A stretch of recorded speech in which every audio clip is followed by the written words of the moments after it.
자, 수업 시작하겠습니다. 안녕하세요. 안녕하세요. 아, 일주일 만에 또 뵙네요. 행정학하기 좋은 날씨네. 아이고, 날이 많이 추워졌죠? 이럴 때 한절기 감기 조심을 하셔야 돼요. 한 달 동안 막 감기 걸려있고 많이 이렇더라고요, 학생들. 뭐지?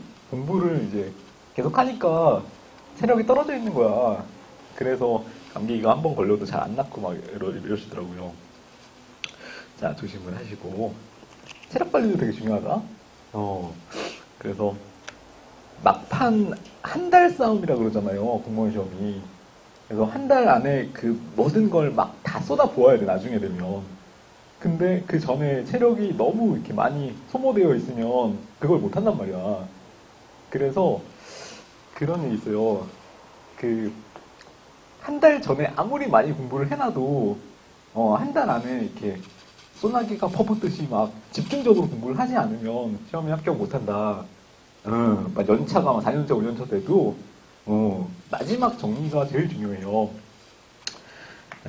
그래서 그런 얘기 있죠. 오래 공부한 놈이 막판에 한 달 열심히 한 놈 못 따라온다. 이런 얘기도 있어요. 자, 그러니까 체력 관리를 좀 잘 해주시고, 재무행정론 파트를 이제 할 거예요, 오늘은. 자, 재무행정론은 이제 우리가 쭉, 지난 시간에 뭐 했죠, 우리? 기억하고 있었지, 일부러. 또 물어볼 줄 알고. 그 전에는? 전에는? 기계.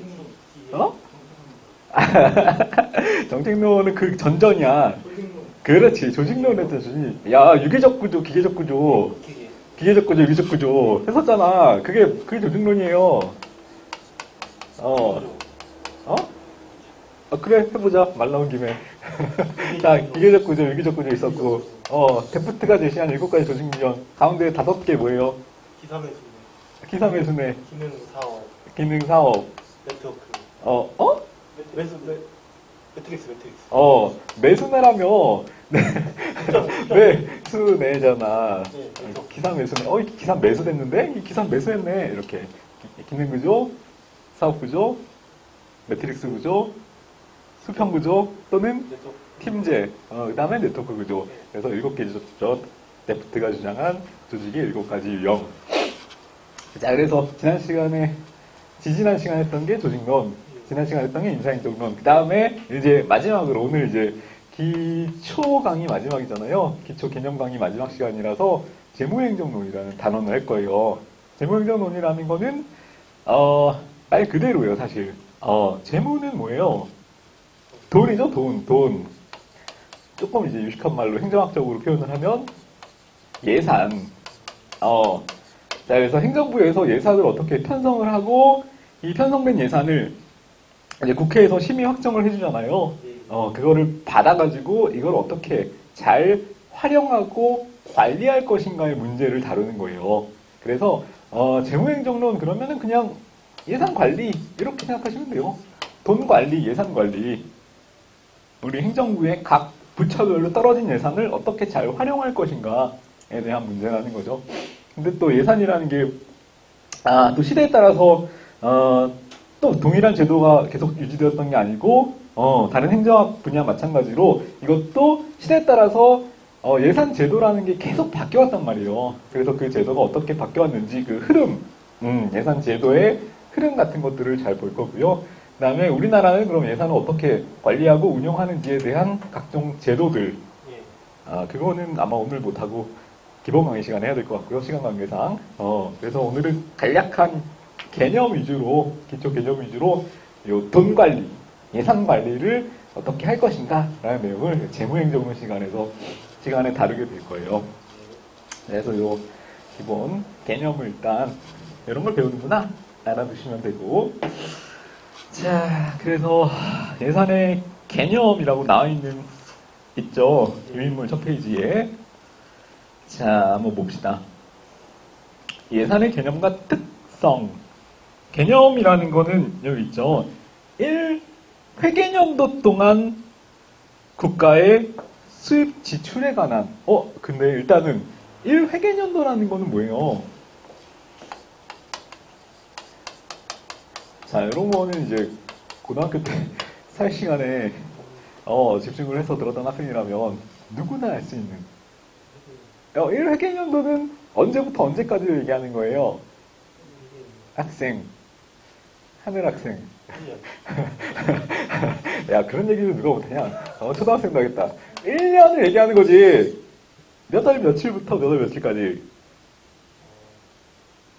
자, 올해로 치면 18년 1월이요?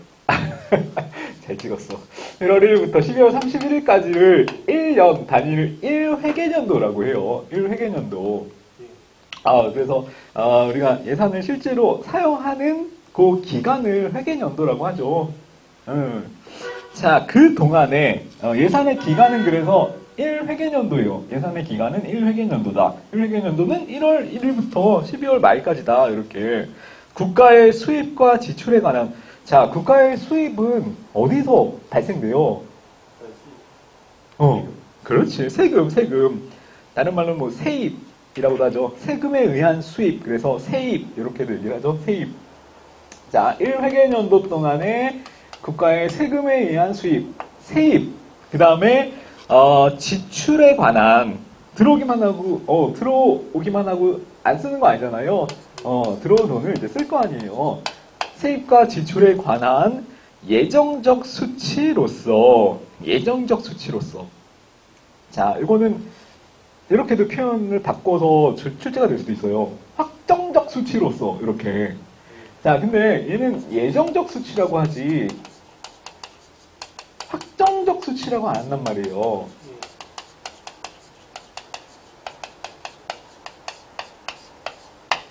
자, 이 표현들 잘 기억을 해두시고. 자, 그러니까 예정적 수치라는 건 뭐예요? 아직 확정적으로 지출이 된 게 아니라 앞으로 이렇게 저렇게 쓰겠다라는 계획이에요. 계획. 자, 예정적 수치란 다른 말로 이제 계획이라는 의미이고요. 자, 이거는 확정적 수치가 아니라는 말이죠. 계획. 앞으로 세입과 지출에 대한 내용을 이렇게 저렇게 활용할 계획이다라는 게 예산이라는 개념이라는 거죠. 예산. 자, 그래서 수입은 세금에 의한 수입. 그래서 세입이라고 하고요. 이것과 그 지출에 관한 내용. 그거를 1회계년도, 1년 동안에 계획해 놓은 예정적 수치. 그게 예산이에요. 이렇게 항목이 나눠져요. 자, 확정적 수치가 아니라는 거죠. 이거는 일단 계획에 불과한 거예요. 자, 그 다음에 어디에서 예산을 심의해요? 심의도 하고 결산도 하는 기관이 국회죠, 국회. 자, 그래서 국회에 재정 동의권이 부여된 형태 이렇게 아시면 되고. 자, 그 다음에 밑에 본질을 보시면은 정책 사업의 금전적 표현이라고 되어 있죠. 자, 정부가 어떤 사업을 하려도 어떤 정책을 하려도 반드시 돈이 필요하잖아요. 그래서 이거를 X로 항목별로 X로 기재해 놓은 게 바로 예산이라는 거죠. 그러니까 정부가 어떤 사업을 하겠다, 예산 안에는 어떤 사업을 하겠다, 뭐 이런 내용보다도 이것과 관련된 돈과 관련된 수치들이 이렇게 항목별로 나열이 되어 있잖아요. 그거를 표현해 놓은 게 예산이라는 거죠. 본질은 그거다. 자, 그 다음에 특성을 보시면은 이런 표현들도 몇 개 이제 시험에 지문으로 나올 수가 있어요. 그래서 이런 표현들도 잘 받으셔야 돼요. 자, 이거는 어떤 사업을 할 거냐라는 이제 가치 판단에 대한 문제가 같이 들어가 있고요, 예산 안에는.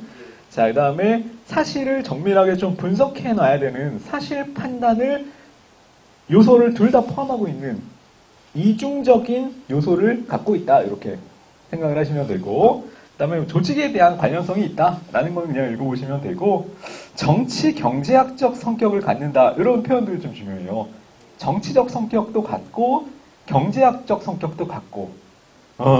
이게 세입이 얼마나 들어오고 지출이 얼마나 나갈 것인가 하는 내용들을 세입과 지출에 대한 내용을 수치로 계량화해서 분석을 해내야 되잖아. 그게 이제 경제학적인 접근이고요. 자, 그 다음에 어느 부서에서 자, 기본적으로 행정의 각 부서는 뭐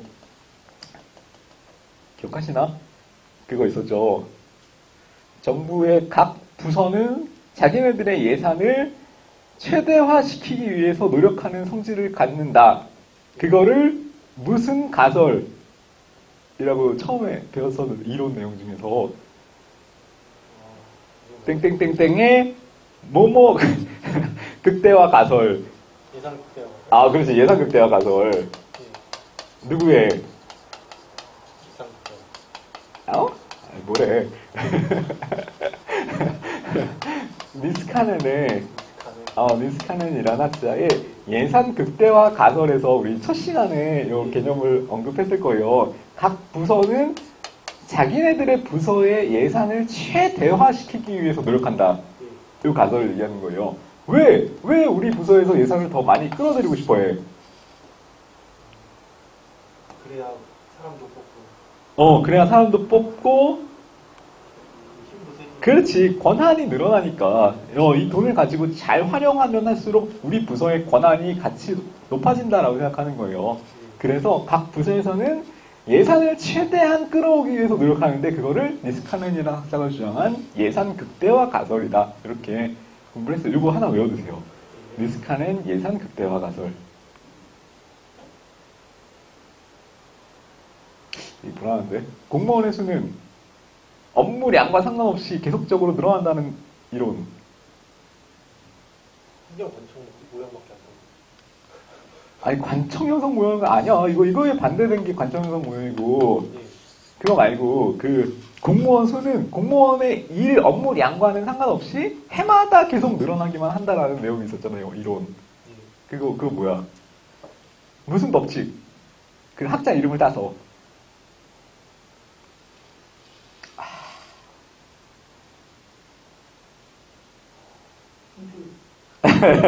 헛했어. 학자 이름을 따야 되고요. 자, 그렇지. 파킨슨의 법칙. 어제 검색해본 것 같은데? 아니야. 아, 그랬어? 그래서 파키스탄이랑 비슷하다. 발음이 막 이랬잖아. 파킨스탄이 비슷한 파킨슨의 법칙은, 공무원 수는, 업무량과는 상관없이 해마다 그냥 늘어나기만 한다. 계속. 그런데 그런 원칙도 있잖아. 부하 배증의 원칙. 그래가지고, 상사나, 동료를 늘리는 게 아니고, 부하만 무조건 늘리려고 한다. 그 다음에 업무 배증의 법칙. 그래가지고, 공무원 수가 늘어나면, 그러니까 일이 늘어나서 공무원 수가 늘어나는 게 아니고, 공무원 수가 늘어나니까 일이 늘어난다. 쓸데없는 일도 그냥 시킬 게 없으니까, 공무원은 많은데, 일손은 많은데 시킬 일이 없으니까, 걔는 일만 늘려나가는 거야. 쓸데없는 거. 불필요한 절차들 막 만들어가지고. 그게 무슨 법칙? 파킨슨의 법칙. 그래서, 요거, 다음 시간에 또 할 거예요. 다음 시간에 다시 1장으로 돌아가니까, 요거랑, 요거, 두 개 기억하세요. 외워두세요.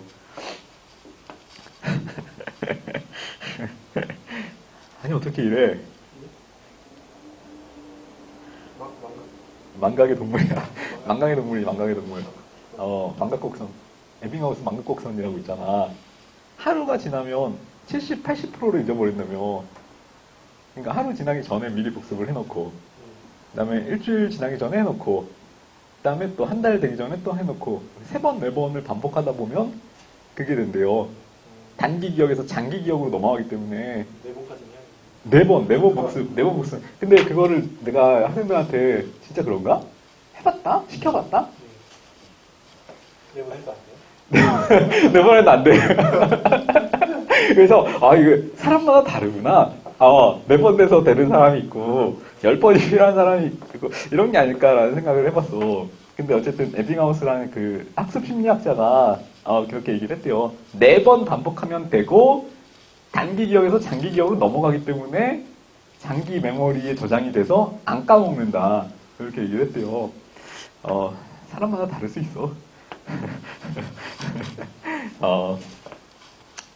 자, 어쨌든. 자, 근데 재무행정론이, 굉장히 해봤어요. 하나씩 재무행정론을 공부해봤어? 아니요. 안 해봤지? 예. 이게 용어가 어려워, 일단. 용어가 어렵고, 우리가 평소에 사용 안 하는 용어들이 굉장히 많단 말이에요. 예. 특별하게, 일반에게, 뭐, 기금, 별, 제도들, 총계예산, 뭐 이런 순계. 그래서 일단, 근데 용어가 어려운 거에 비해서 시험에서는 그렇게 용어를 너무 세밀하게 물어보진 않아요. 왜냐면 우리는 경작자가 아니잖아. 예. 그냥 공무원 시험을 준비하는 사람이니까 최대한 간단히 공부를 해야 돼요. 단순화시켜서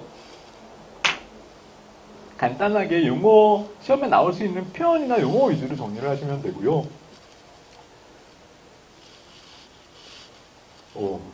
저는 어떤 선생님, 되게 열정적인 선생님인가 봐. 거의 페이다시피 판서를 간단히만 정리를 하시면 되고요. 너무 깊이 들어가실 필요가 없어요. 저랑 같이 언급해드리는 정도 표현만 잘 익혀두시면 돼요. 정치 경제학적 성격을 아울러 갖는다 라는 내용이 있었죠. 정치 경제학적 성격을 아울러 갖는다. 이거 되게 중요해요. 조금 이따가 훨씬 자세하게 할 거예요. 자, 다음에 나머지는 쭉 보시면 되고요. 정부 정책 중에 7번 보세요. 정부 정책 중에 가장 보수적인 영역이다라는 표현 있잖아요. 자, 보수적인 영역이요. 자, 이게 무슨 표현이냐면은, 갑자기 많이 안 바뀐다는 말이에요. 가장 보수적인 영역이다라는 말은 급격하게 바뀌는 게 아니에요. 그래서, 보통은 그냥, 보수적이다라는 말은 보통은 그냥 이렇게 바뀌어. 전년도 예산을 기준으로 해가지고 전년도 예산이 뭐 이 정도였어. 300조였어. 이러면은 거기서 약간만 수치 변동이 생기는 거예요. 우리나라 1년 예산이 얼마인지 아세요? 1년에 우리나라의 예산으로 사용, 그렇게 많지 않다? 400조예요, 400조. 1년에 이제 우리나라에서 사용하는 예산 총 X가 400조 정도 돼. 자, 근데 어쨌든 예산이라는 건 굉장히 보수적인 영역이기 때문에 전년도 예산을 기준으로 조금씩 플러스 마이너스 알파를 한단 말이에요. 400조였다 갑자기 600조가 되고 200조 떨어지고 이렇지가 않단 말이야. 가장 보수적인 영역이다라는 의미는 뭐냐면은 전년도에서 조금씩 증감하는 형태로 예산이 책정된다는 거지 갑자기 급격한 변동으로 예산이 만들어지지도 않는다라는 내용이라는 거예요. 보수적인 영역이다. 자, 정부 정책 중 가장 보수적인 영역, 이거 표현 잘 기억해 두시고. 자, 그 다음에 관료의 책임성 확보 도구다. 이거 무슨 말이겠어요? 관료의 책임성 확보 도구. 예산의 계획된 내용 그대로 확정적 수치가 아니라 예정적 수치니까 잘 그거 좀 매너보드로 좀 했으면 하는 바람이 있네. 자, 책임성 확보 도구라는 거는 예산을 통해서 어떻게 할 수 있다는 거예요.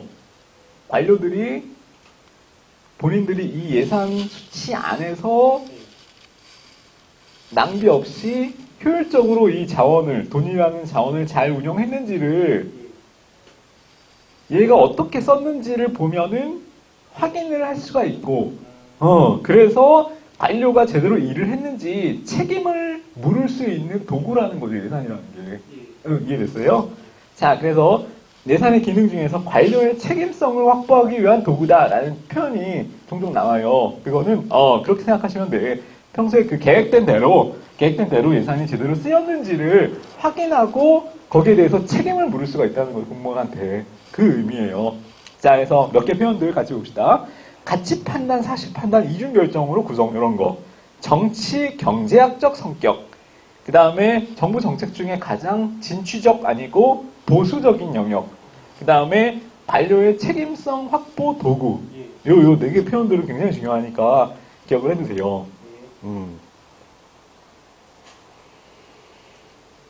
자, 그다음에 두 번째. 예산과 민주주의라고 되어 있죠. 예산과 재정민주주의. 자, 예산에서는 민주성 개념이 되게 중요해요. 왜냐면은 예산이라는 건 기본적으로 국민들한테서 얻어낸 세금을 기반으로 하는 거잖아요. 그래서 국민들이 항상 예산에 대해서 뭘 할 수 있어야 되냐면은 통제를 할 수 있어야 돼. 예산 통제. 자, 이게 굉장히 중요한 요소고요. 그래서 예산 통제를 얼마나 국민들이 잘 할 수 있느냐, 투명하게 예산이 이렇게 활용되고 있는지를 국민들이 잘 확인을 할 수 있느냐, 이게 예산에 있어서의 민주성의 원칙인 거예요. 자, 예산에 있어서의 민주성의 원칙이라는 건 뭐냐면은 예산에 대한 통제력이 국민들한테 있느냐 없느냐. 이게 민주성의 원칙이에요. 자, 근데 예산에 대해서 너무 통제를 하려고 하면은 자원 운영의 효율성이 떨어지겠죠. 필요한 때 공무원들이 그때 재량을 갖고 판단해서 사용을 할 수 있어야 되는데 너무 통제를 하려고만 들면 그게 어렵잖아요. 자, 그래서 뭐가 필요하냐면은 통제와 동시에 예산 운영에 이렇게 표현을 해요. 신축성 내지는 뭐 효율성 이런 것들도 동시에 충족이 되어야 된다. 이렇게. 자, 민주성도 좋지만 그래서 예산을 통제를 할 수 있어야 되지만 당연히 그것만 가지고는 안 되고 너무 그것만 해서는 예산을 효율성 있게 신축성 있게 집행을 할 수가 없으니까 두 개의 요소가 다 충족이 돼야 된다. 둘 다 중요하다. 이렇게. 자, 이건 반대되는 내용이지만 결국 둘 다 예산에 있어서는 중요한 요소다라는 거를 일단 기억을 해두시고, 자, 그래서 예산과 재정민주주의라는 거는 국민들이 예산을 직접 통제할 수 있어야 된다라는 개념이에요. 개념. 자, 근데 보통은 이제 국민들이 통제를 하기가 실질적으로 어려우니까 국민의 대표기관인 어디예요? 국회에서, 그렇지. 국회에서 이제 통제를 할 수 있도록 제도적인 장치를 만들어 놨죠. 자, 그 내용을 기억을 해두시고, 그래서 국회 의결에 의하여야 한다. 재정 입헌주의, 이런 내용들을 기억을 해두시면 되고, 밑에 사전적 참여와 사후적 참여 방법이라는 개념이 있죠. 사전적 참여는 행정 절차, 그래가지고, 공청회, 청문회, 뭐 이런 거 있죠. 이런 내용들. 아니면은, 주민 참여 예산 제도라는 제도가 있어요. 예산을 편성을 할 때 주민이 참여할 수 있도록. 이런 것들이 이제 사전적으로 참여할 수 있는 거고, 사후라는 건 이제 예산을 집행할 때, 사전은 결정할 때, 그 단계를 얘기하는 거고, 사회는 집행을 할 때 감시를 할 수 있는 그런 장치를 얘기하는 건데, 납세자 소송이라는 거 들어봤어요? 직접 세금을 낸 납세자가, 공무원들이 재산, 공금을 예산을 횡령하거나 유용하는 일이 생길 때 직접 소송을 걸 수 있어. 그러니까 보통은 소송을 걸려면은 내가 뭐 침해를 받았을 때 하는 거잖아요. 근데 그게 아니라 그냥 내가 납세자이기 때문에, 세금을 낸 사람이기 때문에 공무원들이 공금을 횡령했을 때 소송을 걸 수가 있는 거예요. 그걸 납세자 소송이라 그래. 자, 그래서 하늘 씨는 아직 세금을 못 내니까 나중에 돈 벌면 세금 내서 납세자 소송이라는 걸 할 수 있어요. 자, 그다음에 주민 감사, 주민 소환제 이런 거 들어봤어요?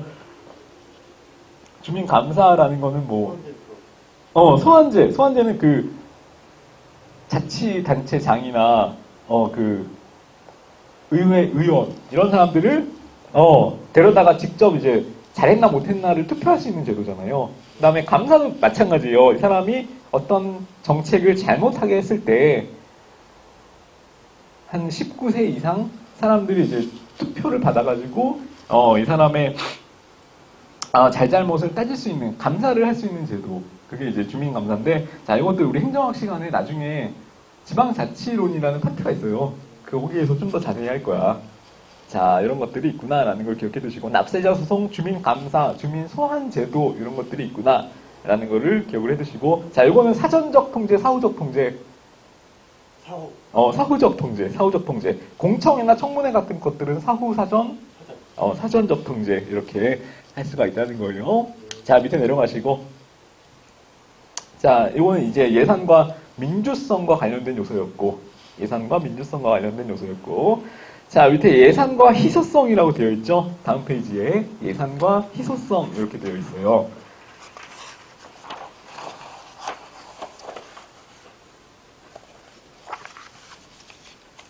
자, 예산이라는 건 일단 굉장히 희소한 가치가 있죠. 그래서 자원이라는 건 한정되어 있잖아. 예산도 마찬가지고. 그래서 금전이라는 자원은 한정되어 있기 때문에 자, 요거를 이제 얼마나 잘 활용할 수 있느냐 뭐 이런 것과 관련된 내용인데요. 희소성의 개념은 이거 쭉 읽어보시면 되고요. 정부가 얼마나 보유하고 있는가, 얼마나 원하는가 뭐 이런 조건으로 이루어져 있다라는 내용이고, 자, 현대 정부는 어쨌든 희소성이 굉장히 중요한데 이런 문제에 항상 직면해 있는데, 자, 정부 예산은 양출 재입에 입각해 있으므로라고 되어 있죠. 양출 재입이 뭐예요? 양출 재입 처음 들어봤지? 예. 자, 양출이라는 건 뭐냐면은 출은 이제 나간다는 의미잖아요. 지출. 자, 지출의 양을 가지고 들어오는 거를 계획한다. 약간 이런 개념이에요. 얼마나 내가 쓸지를 미리 계산해서 들어오는 양을 계산한다. 그거를 뭐라 그랬나? 양출 재입 이렇게 얘기를 한다는 거예요. 자, 그래서 어쨌든 근데 원래 정부 예산은 내가 1년 동안 얼마나 쓸지를 미리 예상한 다음에 그걸 가지고 세금을 걷잖아요. 그래서 그게 이제 균형이 거의 이제 맞도록 운영을 하기 때문에 항상 희소성의 원칙이 절대적으로 받아들여지는 것은 아니다. 뭐 이런 이제 배경 그런 것들을 갖고 이 내용을 같이 보세요. 자, 근데 시험에 나오는 거는 이런 것들은 그냥 배경이기 때문에 시험과는 직접 관련성은 없지만 여기 시크라는 학자가 주장한 희소성의 상태 있죠. 희소성의 상태. A 시크라는 학자가 주장한 희소성의 상태 4가지가 있는데 요거는 4개를 앞글자 따서 조금 정리를 해두실 필요가 있어요. 자, 희소성을 이렇게 A 시크라는 학자는 4가지 종류의 희소성으로 나누었다는 거예요. 자, 완화된 희소성부터 시작해서 만성적, 급성, 총체적 희소성. 그래서 앞글자만 따서 그냥 완만급총 이렇게 외우세요. 완만급총. A 시크라는 학자가 주장을 했어요. 자, 그럼 완화된 희소성은 뭐냐? 희소성이라는 건 어쨌든 자원이 부족하다라는 개념일 텐데, 완화된 희소성이라는 거는, 자, 거기 희소성의 상태 있죠. 그게 중요해요. 정부가 계속적으로 진행하는 사업 있잖아. 그거를 계속사업이라고 한단 말이에요. 계속사업에 대해서, 지금 계속적으로 진행되고 있는 사업에 대해서 예산을 더 늘려나갈 수가 있어. 그리고 새로운 사업도 신규로 추진할 수도 있어. 자, 이건 뭐예요? 돈이 지금 굉장히 많다는 거죠. 남아 돌고 있다. 그러니까 완화된 희소성은 지금 굉장히 많다. 거의 뭐 희소성이 완화됐다는 건 희소하지 않다는 것과 같은 의미잖아요. 자, 그러니까 지금은 괜찮다. 자원이 넉넉하다. 이거예요. 자, 그래서 거기 가로 안의 내용 그걸 표시해놓고 보세요. 자, 완화된 희소성일 경우에는 뭘 할 수 있냐면은 계속 사업도 할 수 있고 계속 사업에 대한 투자도 늘려나갈 수 있고, 자, 계속 사업 플러스 계속 사업의 증가, 그 다음에 또 새로운 사업도 시도를 해볼 수 있어요. 그래서 얘는 완화된 희소성은 다 할 수 있는 거예요. 계속 사업도 할 수 있고 계속 사업을 늘려나갈 수도 있고 신규 사업에 투자도 할 수 있고. 자, 이게 무슨 희소성? 완화된 희소성. 완화된 희소성이에요. 완만급총을 앞글자고 얘는 완화된 희소성이라고. 그 중에서. 자, 그 다음에 밑에 만성적 희소성이라고 되어 있죠. 자, 이거 뭐냐면은 신규 사업은 못해. 돈이 좀 부족해. 신규 사업하기에는 부족하고 계속 사업 할 수 있고 계속 사업 좀 늘려나갈 수 있고 계속 사업 플러스 계속 사업 증가는 할 수 있는데 신규 사업은 못해. 그게 무슨 희소성? 만희소성. 만성적 희소성이에요. 만성적 희소성. 완만급총 중에 만. 자, 그 다음에 급성. 여기 1절부터는 좀 돈이 쪼들려요. 자, 그래서 계속 사업을 할 수는 있어. 계속적으로 할 수는 있어. 근데 증가시키지는 못해. 그 다음에 신규 사업도 못해. 자, 그거를 뭐라 그래요? 급성 희소성. 자, 완만 급청 중에 세 번째 급성 희소성. 예. 자, 얘는 뭐만 할 수 있다? 계속 싸움. 계속 사업만 할 수 있다. 증가는 못해요. 못한다. 신규 사업은 못해요. 못한다. 그거 무슨 희소성? 성 급성 희소성. 자, 마지막으로 총체적 희소성. 제일 돈이 없어. 제일 쪼들리는 상태를 얘기하는 거예요. 자, 이거는 아예 여기 나왔던 세 가지 중에 다 못해. 자, 그러면은 신규 사업 못해요. 계속 사업의 증가 못해요. 그 다음에 계속 사업도 못해요. 아무것도 할 수 없는 게 무슨 희소성? 완만 급청 중에 총시적. 총체적 희소성. 오케이. 됐어요. 자. 계속 사업만 할 수 있어요. 증가는 못해. 신규 사업도 못해. 이거는, 성 그렇지. 완만 급청 중에 급. 성 다 할 수 있어요. 완화되는 완화된 희소성, 완화된 희소성. 그 다음에 신규 사업은 못해. 신규 사업 만성적 그렇지. 만성적 희소성, 만성적 희소성. 그 다음에 계속 사업만 할 수 있어요. 계속 사업만 증가는 못해. 급성 희소성. 급성 희소성. 그렇지. 이렇게 네 개를 기억을 하시면 돼요. 어렵지 않죠? 자, 그래서 에이시크라는 학자는 희소성의 상태를 이렇게 네 가지로 나눠놨다. 자, 이거 네 개니까 사지선다용으로 출제하기가 좋아요. 그래서 시험이 많이 나와요. 자, 기억해 두시고. 자, 밑에, 옆에 예산 제도 이 내용은 아직 우리가 안 배웠으니까 이거는 지금 설명하기가 좀 어렵고요. 뒤에 예산 제도를 공부하고 나면 이것도 다 이해를 할 수가 있죠. 자, 밑에 예산 결정 이론 2절 내용 한번 봅시다. 예산 결정 내용. 자, 아까 예산은 성격이 정치학적 성격과 또 경제학적 성격을 아울러 갖는다 그랬죠. 자, 그 내용에 대해서 이제 나눠서 공부를 하는 거예요. 자, 브이오키라는 사람이 이렇게 질문을 했대. 아니, 도대체 돈이 있어. 100억이 있어. 그러면은 여러 개 필요한 사업이 있을 거 아니에요, 정부에. 근데 왜 A라는 사업에는 투자를 하는데 왜 B라는 사업에는 투자를 하지 않을까? 이렇게 생각을 했다는 거예요. 왜 그럴까요? 간단히 얘기하면 알았어. 도통 모르겠죠?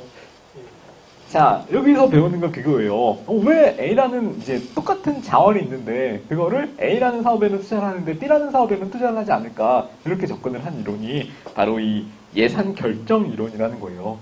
예산이 어떻게 결정이 되느냐? 이런 거죠. 자, 그래서 정치학적 접근이랑 경제학적 접근 두 가지를 할 거예요. 왜냐하면은 예산이라는 건 정치 경제학적 성격을 아울러 갖고 있기 때문에 그래서 두 가지 차원에서 일단 접근을 할 건데 우리 정책론 할 때 이런 거 비슷한 거 배웠었는데 어떤 정책은 정치적인 문제로 정부에서 이제 의제로 채택이 되고 어떤 거는 의제로 채택이 안 된다. 그거는 이 사람들이 정책 의제 설정 과정에서 지속적으로 압력을 행사하기 때문이다 라는 내용이 있었죠. 그게 무슨 이론? 그렇구나. 이 정도까지 갔구나. 이 정도 상황이구나. 야, 우리가 6주에서 6주. 지금 6주차인데, 그렇구나. 4번 이상 반복이 필요하겠구나. 아니야. 대여섯 번 해야 될 것 같아. 아니야. 이 정도 당연한 거예요. 이거 계속 반복해 나가면서 실력이 쌓이는 거니까 걱정하지 마시고, 우리 프로그램도 이거 하고, 기본 강의하고, 문제풀이 강의까지 하다 보면은 4번, 5번 반복하는 게 되거든. 그러니까 걱정할 필요 없어요.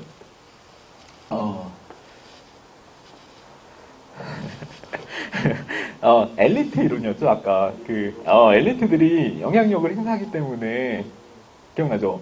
엘리트들이 영향력을 행사하기 때문에, 어떤 사회 문제는 이게 정책 문제화되고, 어떤 거는 정책 문제화 되지 않기 때문에, 엘리트들이 자기 이익이랑 상관이 없으면은, 이거를 국가 정책 문제로 만들려고 하지 않는다고 했잖아요. 그게 엘리트 이론. 그건 이제 정책의 유형 중에서, 비슷하긴 해. 같은 맥락이긴 해요. 자, 넘어갑시다. 자, 그래서 첫 번째, 일단은 경제적으로 접근을 한다는 거죠. 예산을 이제 어떤 사업에 돈을 쓸지를 결정할 때, 첫 번째는 일단은 먼저, 합리주의적으로 예산을 결정한다. 합리주의. 자, 이게 이제 경제학적 관점이라고 생각하시면 돼요. 합리주의적으로, 또는 이제 총체주의라고도 해요. 총체주의적으로 생각을 해서 어떤 예산을 이제 투입할 건지 말지를 결정한다. 이거는 경제학적 접근. 자, 합리주의, 총체주의. 요 두 개 용어 기억해 두시고요. 합리주의, 총체주의 같은 말이에요. 자, 기본 전제가 뭐냐면, 이거 되게 중요해요. 기본 전제가 뭐냐면은, 인간의 전지 전능성.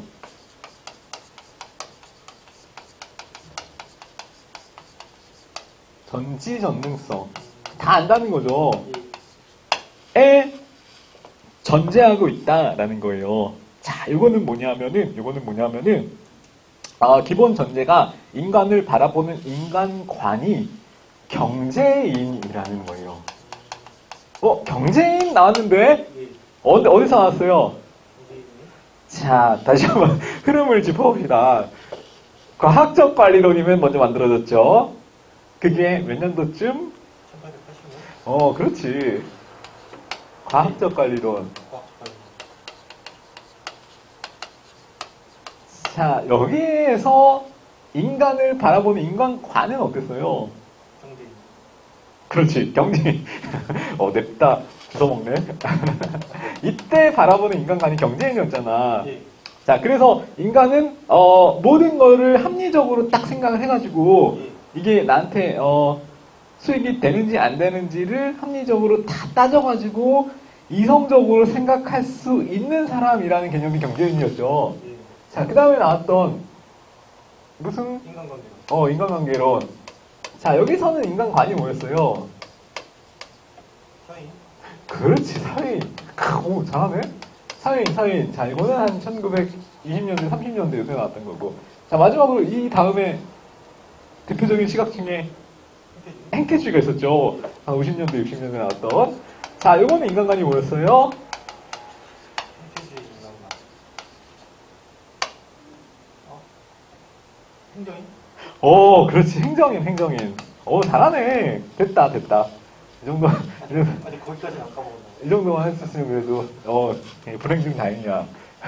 근데 어쨌든, 합리주의 예산 결정이라는 거는 경제학적 접근이기 때문에, 인간은 굉장히 경제적인 존재다. 그래서 자기의 어떤 손해와 이득을 나눠가지고 확실하게 이제 따져볼 줄 아는 존재다. 예. 이런 기본의 인간관을 전제를 했다는 거예요. 인간의 전지전능성. 다른 말로 하면 인간을 경제인으로 봤다라는 거. 여기까지 이해되시죠? 자, 그래서 예산 결정자는 정보도 완전하게 갖고 있고 지식도 완전하게 있어서 어떤 게 더 가치 있는지에 대한 우선순위를 다 파악하고 있다. 이렇게 이제 전제를 하는 거예요. 그래서 최대한 합리적으로 행동할 수 있다. 이렇게 전제를 한다는 거죠. 자, 그래서 그렇게만 아시면 돼요. 인간의 전지전능성, 다른 말로는 경제인 이렇게 생각하시면 되고, 자, 그래서 이 과정을 거치는 거예요. 어떤 문제가 있다. 그리고 요거 이제 요 사업에서 요 사업 목적을 달성하기 위해서 여러 대안을 이제 탐색을 한다는 거죠. 자, 그래서 이 대안들이 어떤 결과가 앞으로 발생될 것이다 라는 걸 이제 예측을 하고요. 그 다음에 각각 이제 결과들을 분석을 하는 거예요. 다 일일이 다 개별적으로 검토를 하고 그 중에서 가장 최적 대안을 선택해서 거기에 예산을 배분한다. 돈을 거기다 투자를 한다는 거죠.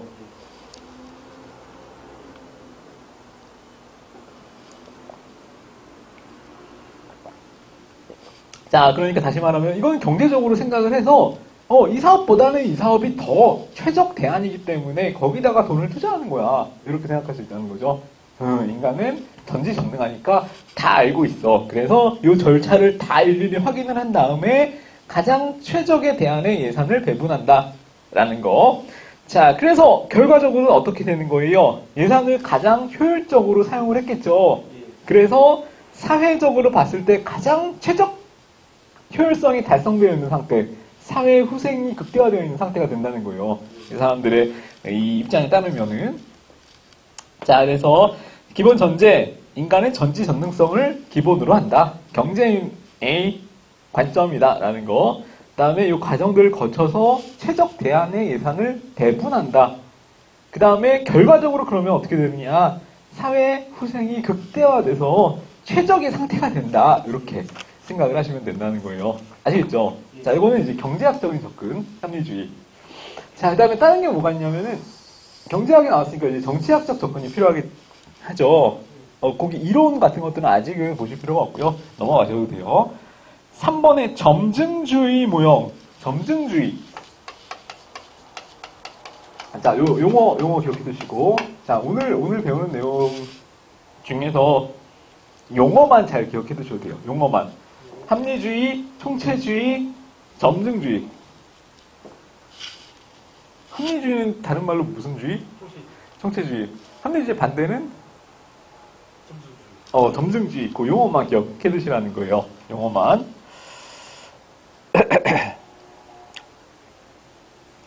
자, 이거는 뭐냐면은 이제 예산을 결정할 때 경제적으로 일일이 다 분석하고 따져봐서 결정을 하는 게 아니다. 정치적으로 접근하는 거다라는 거죠. 자, 기본 전제는 뭐냐면은 아까 인간은 전지전능성을 전제로 했잖아요. 이거는 인간은 합리적이긴 한데 약간 제한되어 있는 합리성을 갖는다 이런 거예요. 자, 우리가 인간인데 전지전능할 수가 없잖아요. 그래서 점증주의는 좀 더 이제 현실적인 측면에서 인간은 전지전능할 수는 없기 때문에 인지 능력이 제한된 존재다. 인간은 합리성을 갖고는 있는데 이거는 완벽한 합리성은 아니고 어느 정도의 합리성, 제한된 합리성을 갖는 존재다. 그래가지고 인간을 보는 관점이 행태주의에서의 관점이랑 똑같아요. 행정인의 관점에서 인간을 바라본다는 거죠. 자, 그리고 아까는 일일이 다 과정을 하나하나 다 세분화시켜가지고 분석하고 검토해서 최적의 대안을 찾아낸 거잖아요. 자, 이건 아니에요. 이거는 몇 개 현실적으로 내가 골라낼 수 있는 대안 같은 것들을 몇 개만 추려가지고 그것만 보고 검토를 한다는 거예요. 그것만 보고 검토를 하고 그 다음에 완벽한 대안을 만들어내는 게 아니라 그냥 작년에 어떻게 했는지에 대한 그 내용을 바탕으로 해서 거기에서 소폭적인 변화만 한다는 거예요. 아까 봤던 전년도의 예산 거기에서 플러스 마이너스 해가지고 이걸 이제 베이스라고 해요. 베이스에서 플러스 마이너스 해가지고 알파만큼만 바뀐다라는 거죠. 완벽하게 바뀌는 게 아니고. 자, 요거를 소폭적 변화라고 표현을 하는 거예요. 다른 말로는 점증주의. 이렇게. 점증주의. 점증이라는 거는 한 번에 바뀐다라는 말이 아니고 조금씩 늘어난다라는 말이잖아요. 자, 그거를 설명하고 있는 게 점증주의 모형인 거예요. 자, 그 다음에 예산이라는 것 자체가 워낙에 이해관계인이 많잖아요. 각 부서의 이해관계도 고려해야 되고 주민들, 그 다음에 뭐 정치, 경제, 사회 막 이런 모든 맥락이랑 이해관계인들의 입장을 다 고려를 해야 되고 그 사람들이 막 갈등하고 싸우는 과정에서 그게 이제 조율되면서 예산이 만들어진다는 거죠. 그러니까 이 과정 자체가 어때요? 굉장히 경제적이지 않고 정치적이죠. 그래서 그거를 반영한 이론이 점증주의 이론이라는 거예요. 자, 그래서 기본 전제는 인간은 굉장히 합리적이긴 한데 그 합리성이 굉장히 제한되어 있다는 거. 그 다음에 굉장히 정치적으로 이루어지기 때문에 예산이라는 건 갑자기 변동되는 게 아니라 전년도 예산에서 막 이해관계인들이 갈등을 빚어서 조금씩만 소폭적으로 변화를 추구한다라는 게 점증주의의 기본 맥락이에요. 자, 점증주의의 반대는 무슨 주의? 형제주의. 총체주의는 다른 말로? 합리주의. 합리주의. 이렇게. 자, 왜 계속 물어보냐면은, 용어를 확실히 하는 게 중요하기 때문에 그래요. 용어를 확실히 하는 게 중요하기 때문에. 자, 밑에 윌답스키라는 학자는 이렇게 또 얘기를 했대요. 예산은 점증주의로 이루어질 수밖에 없다. 왜냐면은 정치적인 성격이, 예산의 어떤 가장 본질적인, 기본적인 이제 내용이기 때문에 경제적으로는 이루어질 수 없다. 이렇게, 얘기를 했다는 거죠. 뒤에 도표 있잖아요. 이게 되게 중요해요. 합리주의와 점증주의를 이제 비교하는 문제가 시험에 꼭 자주 나오는데, 이거 A급 논점이에요. 두 개를, 이거를 디테일하게 다 정리하기는 어렵고요. 자, 이거를 비교하시면서 하나씩 이제 용어들을 같이 봐야 된다는 거죠. 자, 합리주의는 연역적 이론 구성이라 그래가지고, 자, 연역적이라는 거는 뭐죠? 연역적이라는 거는, 연역은 반대가 귀납이죠. 자, 여기는 연역적이래요. 얘는 귀납적이고, 연역적이라는 거는, 그런 거죠. 뭐, 규칙을 만들어. 수학에서 공식 같은 걸 생각하시면 돼요. 규칙이나 뭐 공식 같은 거를 딱 만들어가지고 이 틀대로 현실에 적용을 하는 거죠.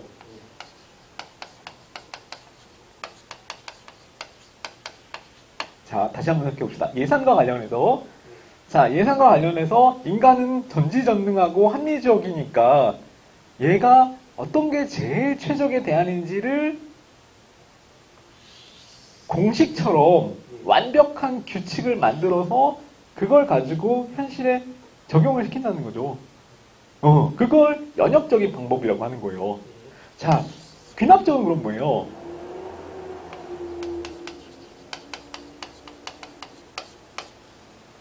귀납적이라는 거는 현실을 먼저 관찰을 한 다음에 이 현실이 어떻게 이제 현실이 계속 반복해서 그게 쌓이고 쌓여서 누적되느냐에 따라서 그걸 바탕으로 하나의 규칙을 만들어낸다는 거죠. 그러니까 이 화살표가 반대예요. 규칙을 먼저 만들고 그걸 현실에 적용시키는 게 연역적이고요. 현실을 먼저 관찰하고 그걸 바탕으로 규칙을 만들어내는 게 귀납적인 거고. 이거 약간 차이를 아시겠어요? 자, 그러니까 합리주의는 다시 말하면은 먼저 대안을 다 일일이 분석하고 하나의 확실한 이게 제일 합리적이야 라는 규칙을 만들어낸 다음에 그걸 가지고 예산으로 만들어서 현실에 적용을 시키는 거고, 연역적이라는 거는. 자, 이건 뭐냐면은 현실. 자, 전년도에 전년도에 이만큼을 썼어. 근데 그게 잘 안 됐어. 그러니까 거기에서 조금만 더 변화시키자라는 거예요. 현실을 먼저 보고 나서 그걸 바탕으로 해서 예산이라는 하나의 규칙을 만들어내는 거고. 반대죠. 자, 그러니까 현실주의적이고 정치적인 접근은 연역적인 거예요, 귀납적인 거예요? 귀납적인 거고. 그 다음에 경제학적 접근은 연역적인 거고. 이렇게 다르다는 거예요. 그러니까 합리주의는 경제학적 접근이니까 연역적인 거죠. 그 다음에 점증주의는 정치학적 접근이니까 귀납적인 거고. 이렇게. 자, 이것도 시험에 이론 구성, 연역적이다. 이렇게 나와요. 연역적이 뭐지? 라고 알고 있어야 이거를 골라낼 수가 있겠죠. 연역적은 합리주의, 경제학적 접근을 얘기하는 거고, 자, 귀납은 현실을 더 반영하는 정치학적 접근을 얘기하는 거니까 점증주의. 이렇게. 자, 인간에 대한 기본 가정, 경제적 합리인, 경제인. 자, 점증주의는 인간에 대한 가정이 제한적 합리성을 지닌 존재, 다른 말로 행정인, 이렇게도 생각할 수가 있고요. 자, 합리성이라는 거는 합리주의에서 주장하는 합리성이라는 거는 경제적으로 오차가 없는 합리성, 경제적인 합리성을 얘기하는 거고, 점증주의는 요 갈등 관계를 얼마나 잘 조율했느냐 이런 거와 관련됐기 때문에 정치적 합리성을 얘기하는 거예요. 자, 정치적 합리성. 자, 그다음에 합리주의는 처음부터 이런 정책이 필요해, 이런 대안이 최고야라는 거를 분석하는 거니까 굉장히 보수적이에요. 뭔가 개혁적이고 진취적이에요. 합리주의요? 합리주의. 개혁적. 그렇지, 개혁적이에요. 반면에 점증주의는 한 번에 막 바꾸지 말고 전년도 예산을 보고 나서 거기서 플러스 마이너스 알파만 하자라는 거니까 보수적. 성격이 달라요, 두 개가. 개혁적이냐, 보수적이냐. 그다음에 연역적이냐, 귀납적이냐, 경제적 합리성을 추구하느냐, 정치적 합리성을 추구하느냐가 다 다르다는 거죠. 자, 그다음에 합리주의는 분석을 하죠. 목표가 이건데 내가 이 수단이 최고야, 최적의 대안이다라는 걸 분석하는 거니까 목표 수단 분석을 추구하는 거. 그다음에 점증주의는 그게 없이 이 사람들의 갈등을 조율해 나가는 과정에서 하나의 이제 예산이라는 타협점이 만들어지는 거니까 자 그거는 목표 수단을 분석하지 않는다. 분석 불가. 자 경제 원리, 정치 원리 이런 건 아시겠죠? 자 모든 대안을 전체적으로 분석하는 게 아까 얘기했던 무슨 주의? 합리주의, 합리주의. 합리주의야. 태용 씨는 아는 걸.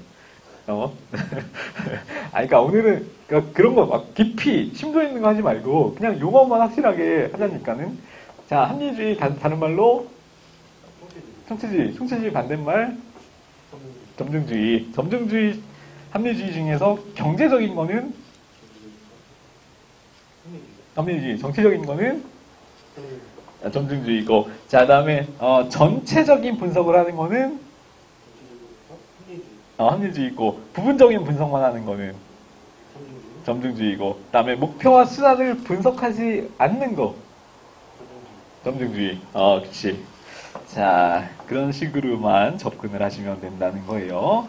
자, 전체적 분석. 그다음에 얘는 점증주의는 그냥 부분적인 분석만 하는 거고. 자, 그 다음에 합리주의는 위에서 규칙을 다 만들어가지고 이 부서에 이렇게 적용을 해! 라고 명령을 하는 형식이에요. 그래서 얘는 하향식이야, 하향식. 하향적.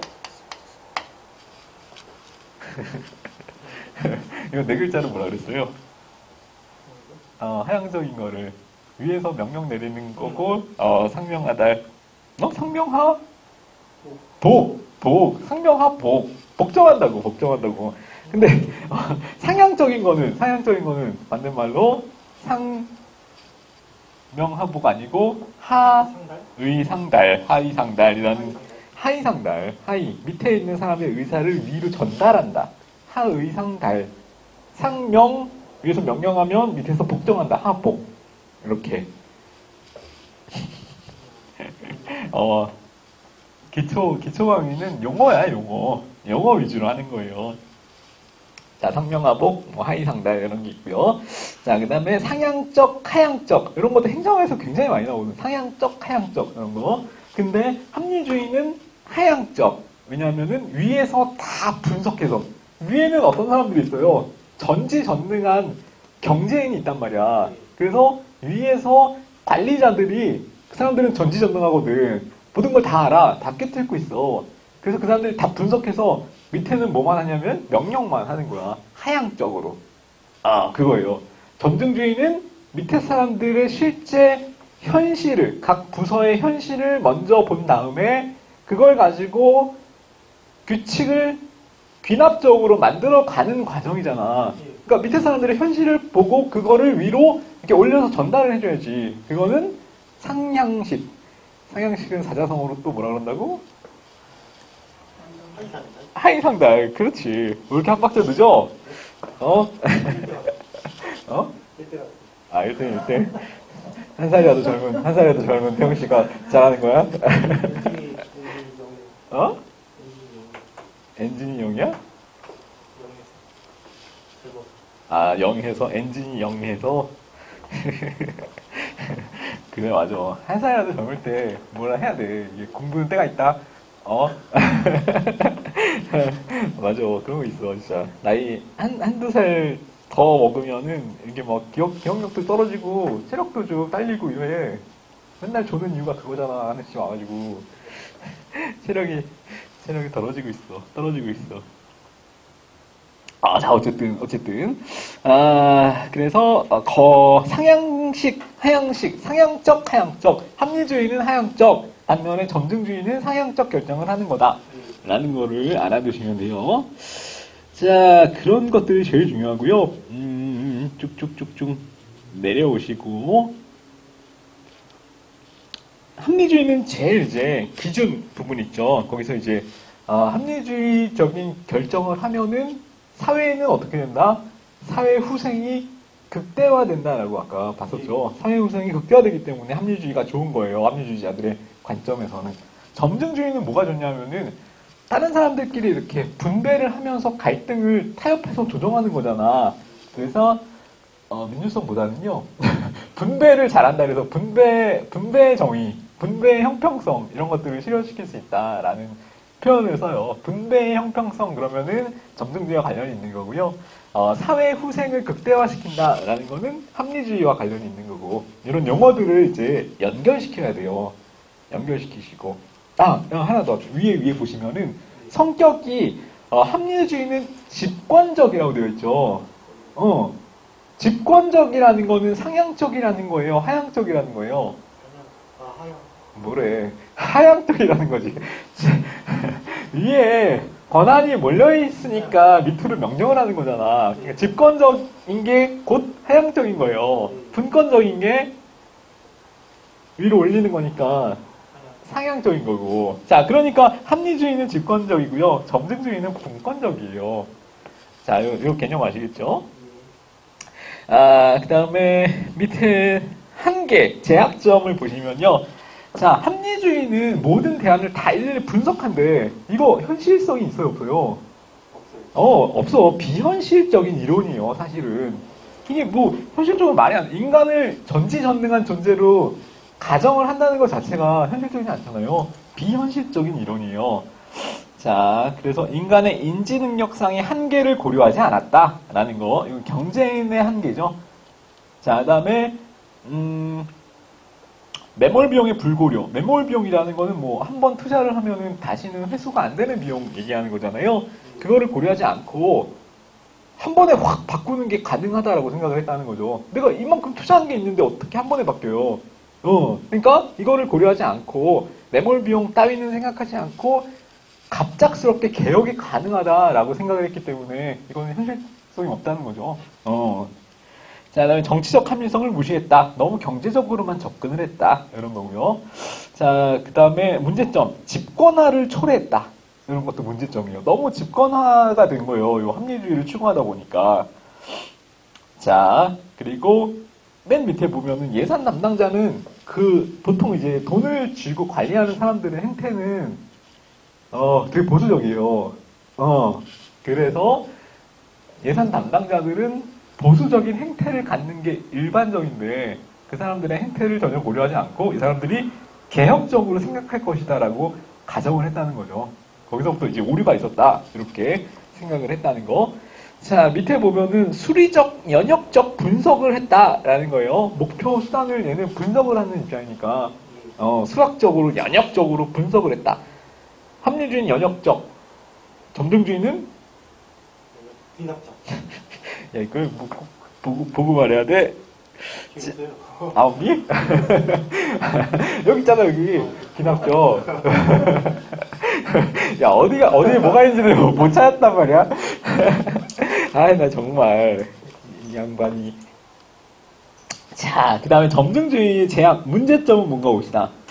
이거 너무 현실적이야. 그래서 보통 이제 이론이라는 거는 조금 약간 이상적이어야 될 필요도 있거든요.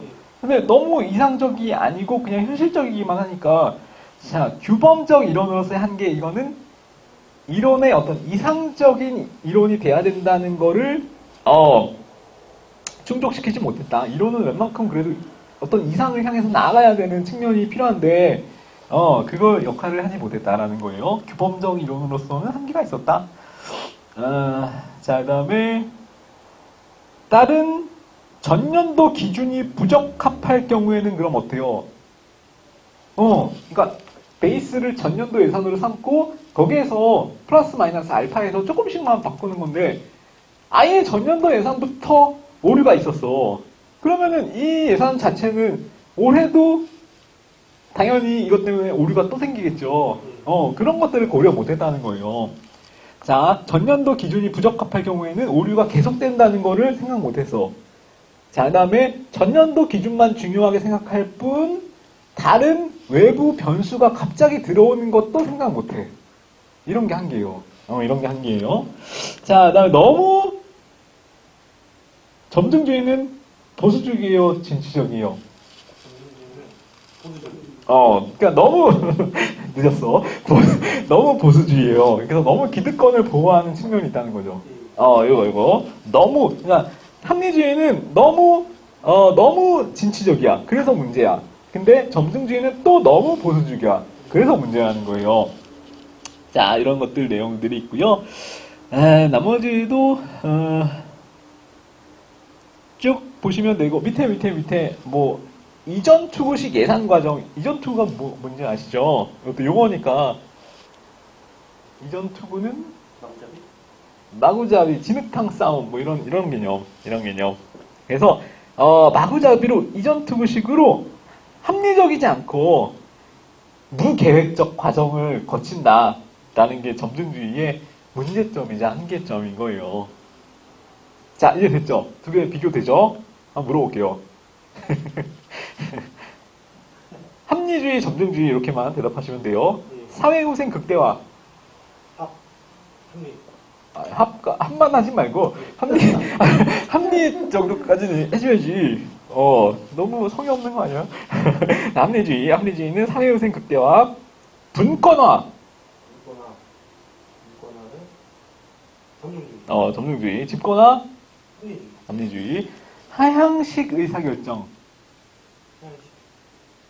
합리주의. 그 다음에 목표 수단 분석이 불가능 점증주의. 쇄신적 예산 결정 합리주의. 전지 전능성 전제 합리주의. 기납적 이론 구성 점증주의. 누가 합리주의라고 크게 얘기한 것 같은데 아니에요. 기납적인 건 점증주의고 연역적인 게 합리주의. 괜찮아. 행정주의 아니잖아. 행정주의인 게 하늘씨가 자, 거기까지 정리하시면 되고, 이 두 개 되게 중요하고요. 용어, 합리주의, 총체주의, 점증주의, 그 다음에 여기 등장했던 표현들, 키워드들을 잘 익혀두세요. 구분해가지고 시험에 나오면은 곤란할 수 있게. 자, 뒤에 나오는 정치원리, 경제원리는 같은 맥락이에요. 그래서 이것도 쭉 읽어보시면 충분히 이해를 하실 수 있을 것 같고, 미시적 예산결정, 거시적 예산결정 이런 표현이 있는데 이거는 한번 표현만 정리를 해봅시다. 미시적 예산결정 첫 번째 칸에 의 되어 있죠. 미시적 예산결정은 각 부처의 예산 요구를 다 이렇게 수렴해가지고 들어주고 그걸 가지고 아래에서부터 예산을 결정해서 올라가는 식의 상향식 예산 편성 방식이에요. 자, 이거 미시적 예산 결정 많이 들어봤는데 그러면 이거는 정치적인 거예요, 경제적인 거예요? 뭐라고? 아니 밑에서 현실을 바탕으로 위로 올라간다니까.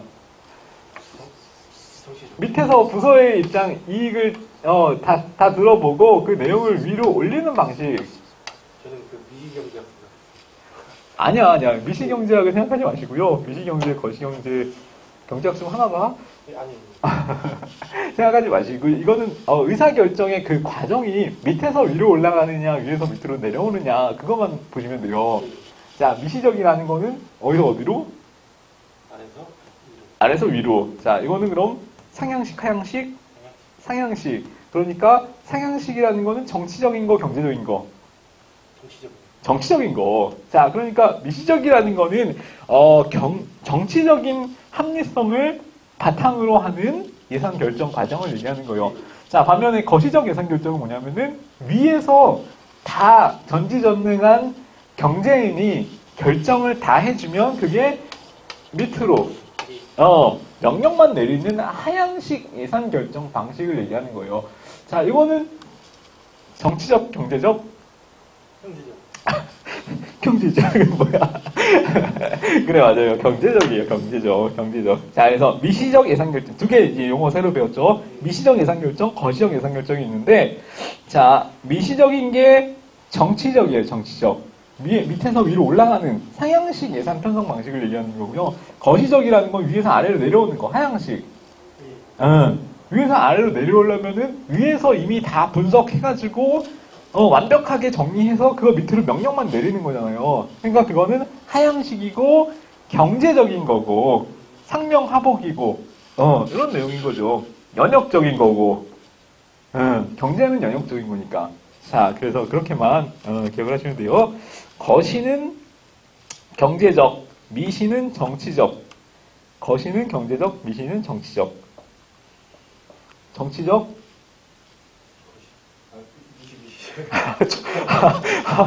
저 어이없네. 정치적인 미시라니까. 정치적 미시, 경제적 거시. 상향식? 미시. 상향식 미시, 하향식 거시. 거시. 그렇지. 그렇게만 정리하세요.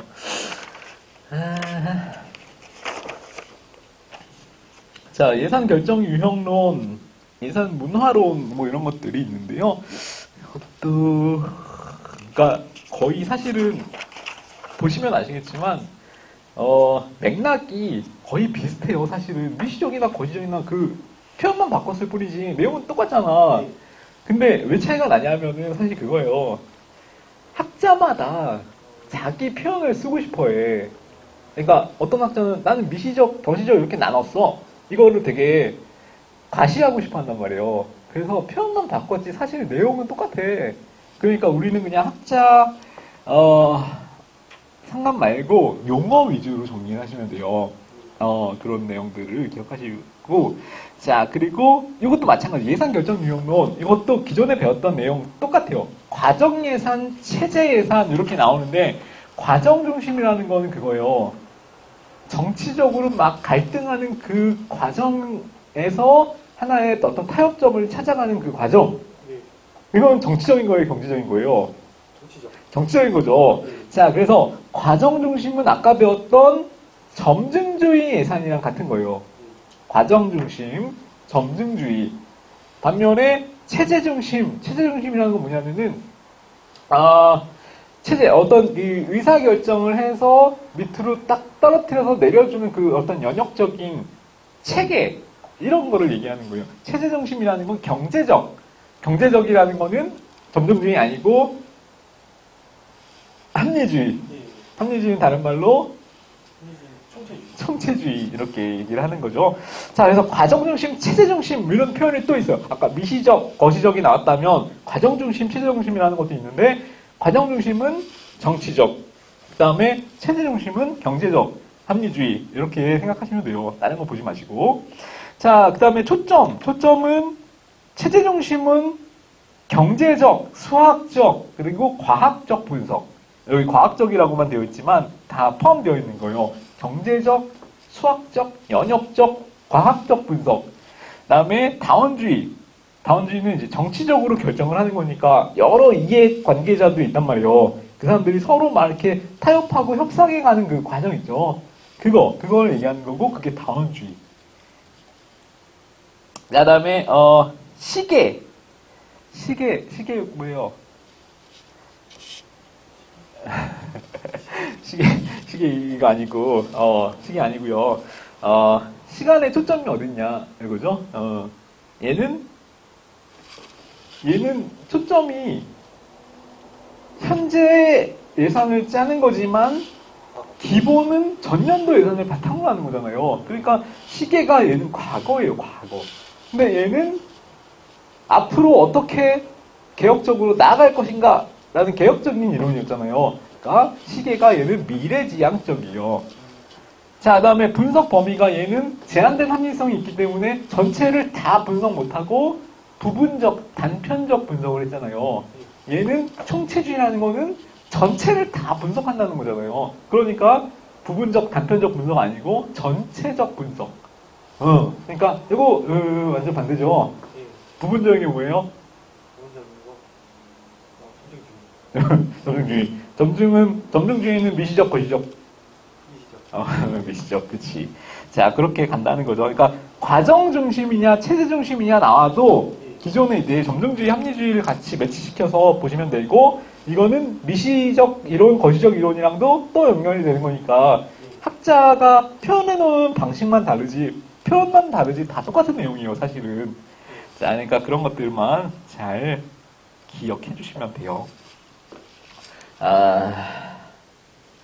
크게 두 가지 나눠서 정리를 했죠. 근데 결국은 경제학적 접근이냐, 정치학적 접근이냐, 합리주의냐, 점등주의냐의 싸움이에요. 미시는 뭐예요? 이 중에서 미시적인 이론은 점등주의, 거시적인 이론이 상향식은 점점주의. 하향식은 합리주의. 단편적, 단편인데? 단편적인 분석, 단편이고. 총체적인 분석, 합리주의. 합리주의 이렇게만 두 개, 딱 그 두 개의 비교만 정확하게 하시면 되는데 왜 시험에 틀리냐면은 용어가 똑같은 내용을 설명하는 용어가 되게 많잖아.